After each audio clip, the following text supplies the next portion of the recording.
Sekarang yang tertinggal adalah kasus pidana yang dilaporkan Saudara Joko Widodo di Polda. Tetapi Saudara Joko Widodo nampaknya dia mulai bergetar, khawatir, takut. Karena kalau nyampe pengadilan ternyata objek yang diteliti itu sama dan terbukti palsu, seluruh rakyat akan menyatakan ijazah itu palsu di depan pengadilan. Sebenarnya gini, berarti Bung Hozin dan kawan-kawan ini justru malah ingin kasus ini segera naik penyidikan, segera disidangkan.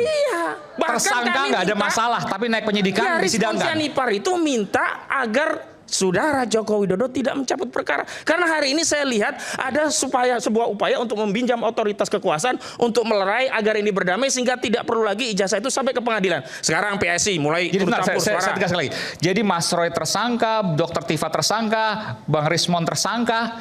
Nggak ada masalah selama kemudian ada persidangan di situ. Nah, problemnya begini, apakah persidangan itu melalui Polda atau melalui Bareskrim? Karena begini, kalau ternyata objek itu mengkonfirmasi bahwa objek itu palsu, maka implikasinya dua. Pertama, kasus di Polda Metro Jaya harus di SP3.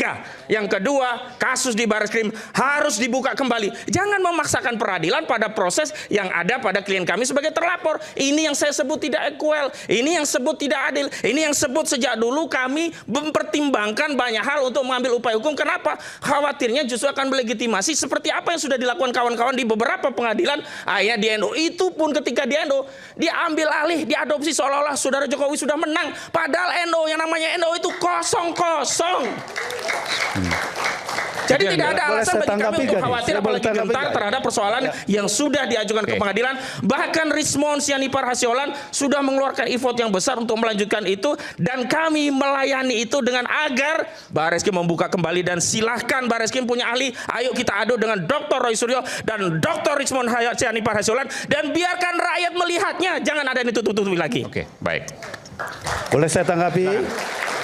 Jadi begini ya, berkaitan dengan gugatan-gugatan yang ada di Pengadilan Negeri Jogja, Solo, dan lain sebagainya, itu berkaitan dengan ijazah. Kalau kita pahami ijazah itu adalah produk administrasi, berarti itu nggak bisa diajukan kepada pengadilan negeri. Itu yang harus dipahami. Nah, berkaitan dengan masalah gugatan-gugatan yang ada, karena ini ranahnya bukan ranahnya pengadilan negeri, adalah pengadilan tata usaha negara, wajar kalau itu dilakukan penolakan. Jadi nggak ada yang salah dalam konteks ini. Apa yang salah? Jadi kita pahami dulu antara objek ijazah dengan perkara yang diajukan. Jadi jangan hanya ngomong. Ini kan persoalan-persoalan yang menurut saya kadang-kadang menjadi ramai, heboh, dan lain sebagainya.